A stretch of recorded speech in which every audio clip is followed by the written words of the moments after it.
Hello viewers, welcome back to another video. Dear viewers, আজকে আপনাদের জন্য দারুণ একটা বাম্পার ভ্যাকেন্সি নিয়ে এসেছি। অর্থাৎ ফাইনালি কিন্তু আমাদের রেলওয়ে রিক্রুটমেন্ট বোর্ড অর্থাৎ গভর্নমেন্ট অফ ইন্ডিয়ার যে আমাদের রেলওয়ে রিক্রুটমেন্ট বোর্ড রয়েছে, ফাইনালি কিন্তু এটার যে অফিসিয়াল নোটিফিকেশান এবং এটার যে অনলাইন অ্যাপ্লিকেশানের ডেট সেটা কিন্তু শুরু হয়ে গেছে। ফাইনালি অনেক দিনের আপনাদের অপেক্ষা, সেটা কিন্তু যে রেলওয়ে রিক্রুটমেন্টের কবে অ্যাপ্লাই শুরু হবে, তো ফাইনালি কিন্তু এটার রিক্রুটমেন্ট কিন্তু শুরু হয়ে গেছে এবং অনলাইন অ্যাপ্লাই ডেটও কিন্তু শুরু হয়ে গেছে। তো সবাইকে রিকোয়েস্ট করব, সবাই প্রথম ভিডিওটা প্রথম থেকে শেষ পর্যন্ত দেখবেন, কারণ এটা সিলেবাস থেকে শুরু করে যে ডেটগুলো, সিলেকশন প্রসেস, সমস্ত কিছু, এডুকেশন কোয়ালিফিকেশান সব কিছু কিন্তু এটাতে আলোচনা করব। তো সবাইকে আবারও রিকোয়েস্ট করবো, যারা আমার চ্যানেল নতুন আছেন অবশ্যই চ্যানেলটা সাবস্ক্রাইব করবেন, অবশ্যই একটা বেল আইকন প্রেস করবেন যাতে সবার নোটিফিকেশান সবার প্রথমে আপনারা পেয়ে যান। তো প্রথমেই যেটা নোটিফিকেশানটার যে প্রথমে যে ইম্পর্ট্যান্ট ডেটটা সেটা একটু দেখে নেব এখানে।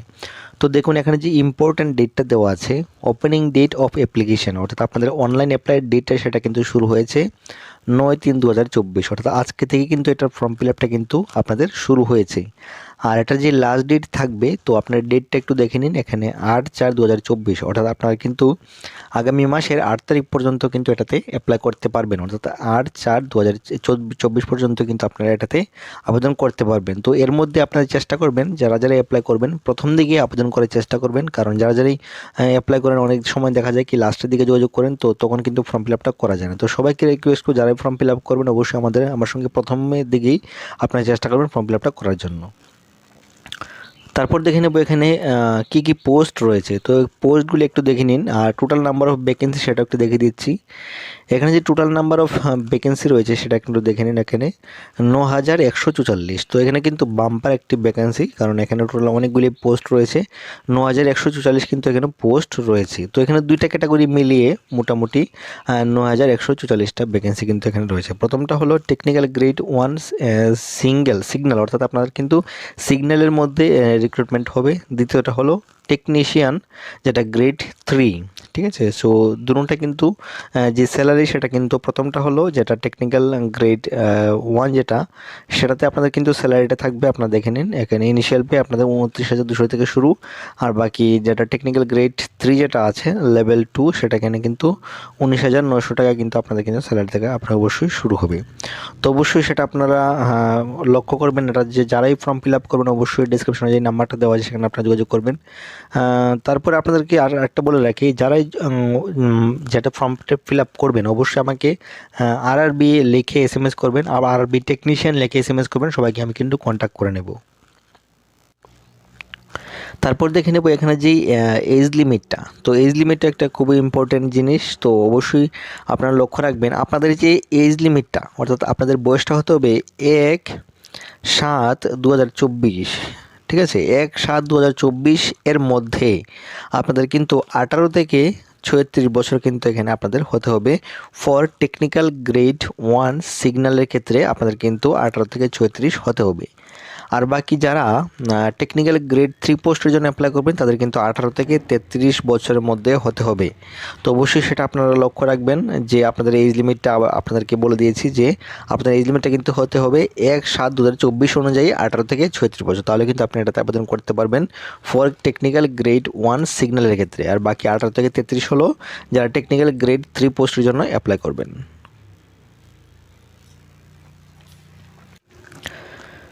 তারপর এখানে দেখে নেব আপনাদের যে এজ রিল্যাক্সেশন রয়েছে সেটা একটু দেখে নেব, আপনাদের কোন কোন ক্যাটাগরির জন্য কত বছরের আপনারা বয়সের ছাড় এখানে আপনারা কিন্তু পেয়ে যাবেন। তো দেখুন যারা SC এবং ST ক্যান্ডিডেট রয়েছে তাদের ক্ষেত্রে কিন্তু অবশ্যই 5 বছরের আপনারা কিন্তু ছাড় পেয়ে যাবেন।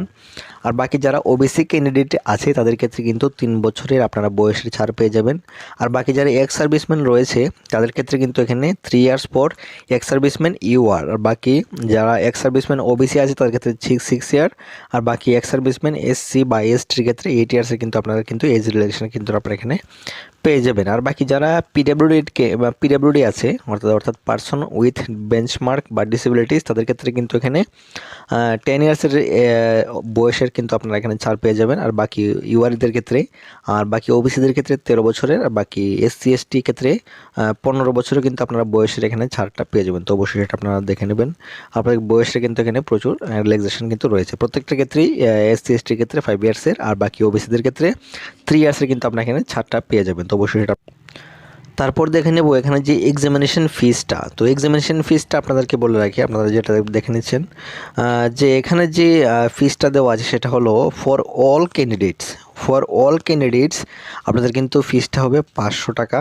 আর বাকি যারা এসসি এসটি এবং এক্স সার্ভিসম্যান রয়েছে বা ফিমেলস ক্যাটাগরি রয়েছে তাদের ক্ষেত্রে এখানে ফিসটা হবে কিন্তু 250 টাকা, সেটা কিন্তু আপনাদের ফিসটা হবে। তো অবশ্যই সেটা আপনারা লক্ষ্য রাখবেন যে যারা এসসি এসটি তাদের ক্ষেত্রে ফিসটা এখানে 250 টাকা, বাকি আদার্স ক্যান্ডিডেটের ক্ষেত্রে আপনাদের কিন্তু ফিসটা এখানে রয়েছে 500 টাকা। এখানে কিন্তু আপনাদের কিন্তু ফিসটা দিতে হবে।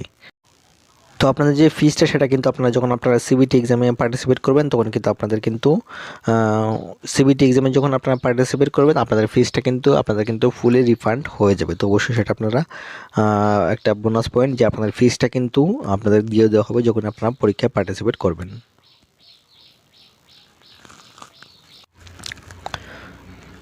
তারপর দেখে নেব যেটা খুবই ইম্পর্টেন্ট, সেটা হলো রিক্রুটমেন্ট যে প্রসেসটা, অর্থাৎ কী প্রক্রিয়ার মাধ্যমে আপনাদের কিন্তু যেতে হবে এবং তারপরে আপনাদের কিন্তু সিলেকশন হবে। তো প্রথমে আপনার যে প্রসেসটা সেটা হলো আপনাদের কিন্তু সিবিটি এক্সাম অর্থাৎ কম্পিউটার বেসড টেস্ট কিন্তু একটা হবে। তারপর আপনাদের কিন্তু ডকুমেন্ট ভেরিফিকেশন হবে। তারপর আপনাদের মেডিকেল এক্সামিনেশন হবে। তারপরে কিন্তু আপনাদের কিন্তু ফাইনাল মেরিট লিস্ট এসে যাবে, অর্থাৎ আপনাদের সিলেকশন কিন্তু এখানে হয়ে যাবে। তো অবশ্যই আপনারা বুঝতে পেরেছেন এখানে কিন্তু আপনাদের 3টা ধাপে এক্সামিনেশনটা হবে। প্রথমটা হলো সিবিটি, তারপর ডকুমেন্ট ভেরিফিকেশন, তারপর আপনার কিন্তু মেডিকেল এক্সামিনেশন। বাস এতটুকুই বাকি, আপনাদের কিন্তু যে মেরিট লিস্ট সেটা কিন্তু পাবলিশ হয়ে যাবে। তারপর দেখে নেব এটার যে সিলেবাসটা কী কী থাকবে। তো এটার যে সিলেবাসটা সেটা হলো জেনারেল অ্যাওয়ারনেস থাকবে, তারপর জেনারেল ইন্টেলিজেন্স বা reasoning, basic of computer and application, তারপর ম্যাথমেটিক্স থাকবে, তারপরে বেসিক সায়েন্স অ্যান্ড ইঞ্জিনিয়ারিং, এগুলি কিন্তু আপনাদের কিন্তু থাকবে। আপনাদের পরীক্ষার জন্য থাকবে 90 মিনিট, আপনাদের কিন্তু পরীক্ষার টাইম দেওয়া হবে। তো অবশ্যই সেটা আপনারা লক্ষ্য রাখবেন। আর বাকি আপনাদের যে নাম্বার অফ কোয়েশ্চেন সেটা দেখে নিন। টোটাল 100টা কোয়েশ্চেন থাকবে আর প্রত্যেকটাতে 1 করে মার্ক থাকবে। আর আপনার কিন্তু 100 মার্কের অর্থাৎ 100 মার্কসের কিন্তু আপনাদের কিন্তু পরীক্ষা এখানে হবে। তো অবশ্যই সেটা আপনারা লক্ষ্য রাখবেন যে আপনাদের সিলেবাস অনুযায়ী সেটা কিন্তু আপনারা প্রত্যেকটা যে সিলেবাস দেখে দেখে কিন্তু আপনারা ইউটিউব থেকে বা গুগল থেকে আপনারা কালেকশন করে নিতে পারেন, বা বিভিন্ন যে বইগুলি রয়েছে সেগুলো কিন্তু আপনারা কালেকশন করে নিতে পারেন। তো এখন দেখে নেব যেটা সবচেয়ে বেশি ইম্পর্টেন্ট, সেটা হলো এডুকেশন কোয়ালিফিকেশান। তো এডুকেশন কোয়ালিফিকেশানটা আপনারা দেখে নিন। প্রথম যে পোস্ট অর্থাৎ 1 নাম্বার যে পোস্ট, এখানে অনেকগুলি সিরিয়াল নাম্বার রয়েছে, সবগুলি একে একে দেখে দেবো আপনাদেরকে। তো প্রথমে টেকনিক্যাল গ্রেড 1 সিগন্যালের ক্ষেত্রে এডুকেশন কোয়ালিফিকেশানটা কী সেটা একটু আলোচনা করে নিচ্ছি। তো এখানে আপনাদের অবশ্যই ব্যাচেলার অফ সায়েন্স অর্থাৎ বিএসসি ইন ফিজিক্স বা ইলেকট্রনিক্স বা কম্পিউটার সায়েন্স বা ইনফরমেশন টেকনোলজি, এইসবে যদি আপনারা কিন্তু গ্র্যাজুয়েশন থেকে থাকে তাহলে কিন্তু এটাতে আবেদন করতে পারবেন। বাকি যারা 3 years diploma in engineering in the above basic streams or in combination of any of above basic stream, যারা ইলেকট্রনিক্সে বা ফিজিক্সে বা কম্পিউটার অ্যাপ্লিকেশনে বা আপনারা ইনফরমেশন টেকনোলজিতে আপনারা যে কোনো 3 years ডিপ্লোমা করে থাকেন তাহলে কিন্তু আপনারা এটাতে আবেদন করতে পারবেন। আর বাকি যারা ডিগ্রি ইন ইঞ্জিনিয়ারিং রয়েছে, যেরকম ইঞ্জিনিয়ারিং ডিগ্রি হোল্ডার যারা আছে তারাও কিন্তু এটাতে আবেদন করতে পারবেন। তো এটা হলো টেকনিক্যাল গ্রেড 1 সিগন্যালের ক্ষেত্রে। বাকি যেটা আরেকটা আছে সেটা কি, সেটা হলো টেকনিশিয়ান গ্রেড 3, যেটা হলো ব্ল্যাকস্মিথ। তো এটার ক্ষেত্রে এডুকেশন কোয়ালিফিকেশান হলো আপনি মেট্রিকুলেশন থাকতে হবে বা SSLC plus ITI from a recognised university বা ইনস্টিটিউশন, অর্থাৎ আপনি যদি মাধ্যমিক পাস করে থাকেন তার সঙ্গে আইটিআই করে থাকেন তাহলে কিন্তু আপনি এটাতে আবেদন করতে পারবেন। তো অবশ্যই সেটা আপনারা লক্ষ্য রাখবেন। আর বাকি যারা টেকনিক্যাল গ্রেড 3 ব্রিজের ক্ষেত্রে অ্যাপ্লাই করবেন সেটার ক্ষেত্রে আপনাদের এডুকেশন কোয়ালিফিকেশান হতে হবে matriculation plus ITI from a recognised institution, অর্থাৎ আপনার মাধ্যমিক পাস সঙ্গে কিন্তু আপনাদের আইটিআই কিন্তু এখানে থাকতে হবে। বা আপনারা যদি অ্যাক্ট অ্যাপ্রেন্টিস করে থাকেন তাহলে কিন্তু আপনি এটাতে আবেদন করতে পারবেন। বাকি টেকনিক্যাল গ্রেড 3 যেটা ক্যারেজ অ্যান্ড ওয়াগন যেটা আছে, এটার ক্ষেত্রে আপনারা যদি মাধ্যমিক পাস করে থাকেন এবং সঙ্গে আইটিআই করে থাকেন তাহলে কিন্তু আবেদন করতে পারবেন। তারপর টেকনিক্যাল গ্রেড 3 এটার ক্ষেত্রে মেট্রিকুলেশন আর সঙ্গে আইটিআই ফ্রম রিকগনাইজড যে ইনস্টিটিউশন সেটা আপনারা কিন্তু অ্যাপ্লাই করতে পারবেন। বাকি যারা অ্যাপ্রেন্টিসশিপ করে রেখেছেন তাদের কিন্তু এটাতে আবেদন করতে পারবেন। তারপর রয়েছে টেকনিক্যাল গ্রেড 3 যেটা ডিজেল বা ইলেকট্রিক্যাল, এটাতেও কিন্তু মাধ্যমিক পাস আর সঙ্গে অবশ্যই আইটিআই দরকার, সেটা আপনারা লক্ষ্য রাখবেন। আর যারা অ্যাপ্রেন্টিসশিপ করে রেখেছেন তারা কিন্তু এটাতে আবেদন করতে পারবেন। বাকি আরেকটা যেটা হলো টেকনিক্যাল গ্রেড 3 ডিজেল বা মেকানিক্যালের ক্ষেত্রে অ্যাপ্লাই করবেন, তাদের কিন্তু সেম মেট্রিকুলেশন সঙ্গে অবশ্যই আইটিআই দরকার। আপনারা যদি ডিজেল বা মেকানিক্যালের মধ্যে আইটিআই করে থাকেন তাহলে কিন্তু আপনি এটাতে আবেদন করতে পারবেন। আর যারা অ্যাপ্রেন্টিসশিপ করে গেছেন তারা কিন্তু এটাতে আবেদন করতে পারবেন। তারপর দেখে নেব টেকনিক্যাল গ্রেড 3 যেটা ইলেকট্রিক্যাল। তো ইলেকট্রিক্যালের মধ্যে যারা মেট্রিকুলেশন আর সঙ্গে আইটিআই করে রেখেছেন ইলেকট্রিক্যালে, তারা কিন্তু এটাতে আবেদন করতে পারবেন। তারপর যারা technical grade 3 electrical plus TRS এর মধ্যে অ্যাপ্লাই করবেন তাদের কিন্তু সেম মেট্রিকুলেশন বা আইটিআই সঙ্গে লাগবে, মেট্রিকুলেশন উইথ আইটিআই, ঠিক আছে। সো আইটিআই কিন্তু আপনার দরকার। আপনার প্রত্যেকে যারা ইলেকট্রিক্যাল, মেকানিক্যাল, তারপর যে বিভিন্ন পোস্ট রয়েছে যেমন ওয়াগন, তারপর ব্ল্যাকস্মিথ, এইসবে তার যারা আইটিআই করে রেখেছেন তারা কিন্তু সবাই এটাতে আবেদন করতে পারবেন। তো অবশ্যই সেটা আপনারা লক্ষ্য রাখবেন। তারপর রয়েছে ফিটার, যেমন দেখেন তারপরে ফিটার, তারপর সব কিছু রয়েছে এখানে, যেমন ফিটারের সঙ্গে রয়েছে এখানে ট্র্যাক মেশিন, তারপর টার্নার, ওয়েল্ডার, প্রত্যেকটা যে আইটিআই রয়েছে প্রত্যেকটাতে কিন্তু আপনাদের কিন্তু মাধ্যমিক পাস সঙ্গে আইটিআইটা থাকলে কিন্তু আপনি এটাতে আবেদন করতে পারবেন। তো যারা আইটিআই করে রেখেছেন সবার জন্য একটা দারুণ একটা গুড নিউজ, কারণ আপনাদের কিন্তু দারুণ একটা ভ্যাকেন্সি এখানে এসেছে।